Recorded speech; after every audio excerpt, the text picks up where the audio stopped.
Assalaamu calaykum waraxmatullah. Kulanti wanaagsan daawadayaal. Ku soo dhawaada barnaamijkeena Xogta Dunida oo aan ku soo qaadan doono barakacyo xoog leh oo ka socda dhulka Itoobiya. Carro xoog leh oo ka dhalatay 30 milyan oo loo qaybiyay xildhibaanada Uganda. Iran oo sheegtay inay qabatay howlwadeeno ka tirsan Mossad. Koonfur Afrika oo ka soo horjeesatay xubinnimadii laga siiyay Israa'iil Midowga Afrika. iyo Tunisia maxaa ka dhacay? Waa 30 bisha 7 2021. Ku soo dhawaada iyadoo faahfaahsanayntaasi. Aynu ku bilownay Itoobiya. Barakacyo ayaa ka socda gobolada Amxaarada iyo Tigreega ee Itoobiya. Ilaa iyo 5,000 oo qaxooti Itoobiyaan ayaa la filayaa in maalmaha soo socda ay ka gudbaan xadka Suudaan, sida uu sargaal ka tirsan dowladda Suudaan u sheegay wakaaladda wararka AFP. Tani ayaa mowjadii ugu dambeysay ee dadka isaga cararaya colaadda ka socota gobolada Tigreega iyo Amxaarada ee dalka Itoobiya, kuwaasi oo ka sii dareysay toddobaadyadii ugu dambeeyay. Horaantii isbuucan waxaa xadka ka gudbay ilaa 3,000 oo qaxooti Itoobiyaan ah, taasi oo tirada qaxootiga reer Itoobiya ku sugan Suudaan ka dhigaysa ku dhowaad 60,000 oo qof. Sargaalkani u hadlay dowladda Suudaan ayaa sheegay in roobab mihigaan ah oo ka da'ay xuduudda ay sababeen in webiga mara xadka kala qaybiya labada dal uu fataho, halkaasina ay 3 qof oo Itoobiyaan ah oo isku dayay inay xadka ka gudbaan dhanka Suudaan ku qaraqmeen. Dagaalka ka socda gobolka Tigreega waxaa ku dhintay 10 qof iyadoo 5 milyan qofna ay gaajo la ildaran yihiin. Dhanka kalena, madaxweynaha gobolka Soomaalida Itoobiya Mustafa Maxamed Cumar ayaa sheegay in la xanibay waddo muhiim ah iyo qadkii tareen ee ganacsiga oo halbowle u ahaa gobolka, kaasi oo isku xiraya magaalada Addis Ababa iyo dekedda magaalada Djibouti. Waxaa sidaas qortay wakaaladda wararka ee Reuters. Waddadan ayaa ah mid la mariyo inta badan badeecadaha la gaarsiiyo 110 milyan ee qof ee ku nool Itoobiya. Madaxweyne Mustafa ayaa sheegay in waddada iyo qadka tareenka ay xanibeen kooxo dhalinyaro ah oo ka dibad baxayay weerar dhacay Sabtidii. Dowladdiisa ayaa sheegtay in Talaadadii in maleeshiyo ka tirsan gobolka dariska la ah ee Canfarta ay weerar ku soo qaadeen magaalada ay degan yihiin Soomaalida, kolkaana ay bililiqa u geysteen. Jeer uu dib u soo cusboonaaday muran xuduudeedka labada dhinac ee kala dhexeeya. Haddaynu aadno dhanka iyo Tunis waa barta ay ka bilaabatay gugii Carabta, waana bartii laga ceriyay Zaynul Caabidiin oo muddo 30 sano ah xukumayay dalkaasi, kadib markii ay Tunisiyiintu kacdoon ay kaga soo horjeedaan sameeyeen. Xilligaasi kadib, isbeddelo waaweyn ayaa ka dhacay Tunis, waxaana la doortay Qays Saciid oo ahaa bara jaamacadeed. Doorashadiisaasi kadib, Tunisia waxay soo martay marxalado isjiijiid ah oo u dhexeeya xukuumadda iyo baarlamaanka dalkaasi.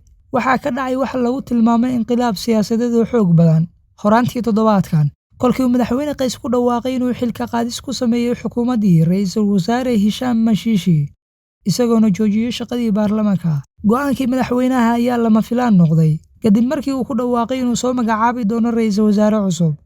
Arrintani ayaa timid kolkii dibadbaxyo waaweyn ka dhaceen magaalooyinka dalkaasi.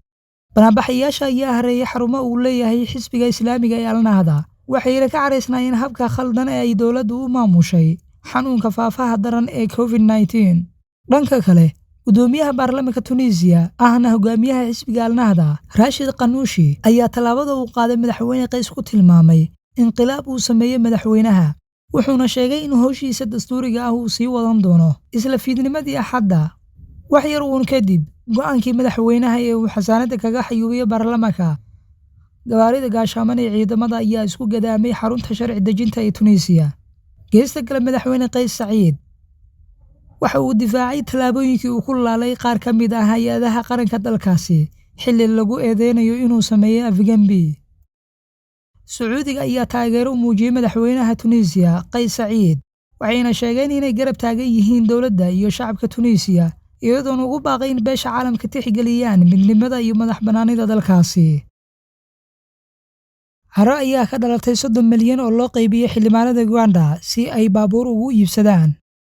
Uganda ayaa toddobaadkan lacag ku dhow 30 milyan oo dollar u qaybisay xildhibaanada si ay ugu iibsadaan baabuur cusub, taasi oo carro xoogan ka dhalisay dalkaasi saboolka ah ee sida weyn u saameeyay cudurka coronavirus. Mid kasta oo ka mid ah 569 xildhibaan ee dalkaasi ayaa la siiyay 200 milyan oo shilin una dhiganta $56,000 si ay ugu soo iibsadaan baabuur cusub. Shaqaalaha xoogsatada ee Uganda ayaa celcelis ahaan wuxuu bishii mushaar ahaan u qaataa $28, halka uu macalinka qaato $75. Tallaabo tan la mid ah ayaa sanadkii 2018 horseeday dibadbaxyo xoogan ayadoo dadka u dhaqaaqa arrimaha bulshada ay ku xoomeen dhismaha baarlamaanka ka hor inta aan laga soo erin. Iiraan ayaa sheegtay inay qabatay howlwadeenno ka tirsan Mossadka Israa'iil. Iiraan ayaa maalinnimadii Talaadada ah sheegtay in ciidamadeeda amniga ay xireen shabakad u shaqeysa Israa'iil, isla markaana ay qabatay kayd hub ah oo la doonayay in loo adeegsado xasilooni darro ka dhalatay biyo la'aan dalkaasi ka jirta, waxaana sidaasi warisay warbaahinta dowladda. Iiraan ayaa inta badan cadowgeeda dibadda sida Israa'iil, Mareykanka iyo Sacuudigaba ku eedeysa inay qalalaase ka abuurayaan dalka ayaga oo horinaya dibadbaxyo iyo rabshado. Warka ka soo baxay dowladda Iiraan ayaa yimid iyadoo ku dhowaad 2 toddobaad ay dalkaasi ka socdaan mudaharaadyo lagu cabanayo biyo yari oo badankooda ka jirta koonfurta galbeed ee Iiraan. Mas'uuliyiinta ayaa ku eedeeyay mucaaradka hubeysan inay horinayeen isku dhacyo intii ay socdeen dibadbaxyada. Kooxaha u dooda xuquuqda aadanaha ayaa sheegay in ciidamada amniga ay rasaas ku fureen dibadbaxyaasha. Hubka la qabtay ayaa waxaa ku jiray bistoolado, bambagacmeedyo, qoryo iyo rasaas kale, sida uu sheegay sarkaal ka tirsan ciidamada Jamhuuriga ee Iiraan. Welina ma jiro wax war ah oo ka soo baxay saraakiisha Israa'iil. ugu dambeyntii Koonfur Afrika ayaa ka soo horjeesatay xubinimada Israa'iil laga siiyay Midowga Afrika. South Africa waxay aad uga goos qabsatay una carootay in Midowga Afrika uu siiyo boos joogto ah Israa'iil. Koonfur Afrika waxay ku tilmaamtay tallaabada Midowga Afrika mid xaq daro ah oo aan loo baahnayn kadib markii ay sheegtay in koox gaar ah ay arrinkaasi ka shaqeysay. Hadal qoraal ah oo la daabacay Arbacadii, dowladda Koonfur Afrika waxay ku sheegtay in tallaabo xaq daro ah oo loo baahnayn loo qaaday ka mid noqoshada Israa'iil Midowga Afrika iyadoo aan lala tashan xubnaheeda. Koonfur Afrika waxay sheegtay inuu go'aanku ahaa mid ku soo beegmay xilligii ugu xumaa, maadaama ay sheegeen inaysan mudnayn in lagu abaalmariyo xubinnimadaas, iyadoona shacabka dulman ee Falastiin ay ku hoobanayeen duqeymo waxyeelo ba'an u geystay iyo deegaameysi sharci darro ah oo ay ka wadaan dhulka reer Falastiin.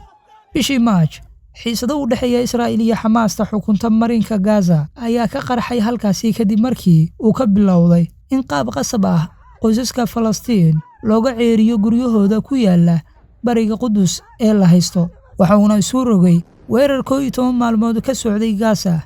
Israa'iil waxay xasuuq ba'an u geysatay shacabka reer Gaza, waxayna ku dileen ugu yaraan 260 qof oo ay ku jiraan 66 carruur ah, halka 13 Israa'iiliyiin ah ay ku dhinteen gantaalo ay rideen kooxaha hubeysan ee Falastiiniyiinta. waad ku mahadsantahay daawashadaada muuqaalkan. La wadaaga asxaabtaada haddii aad ku cusub tahay kanaalkana subscribe inoo saar. mahadsanid.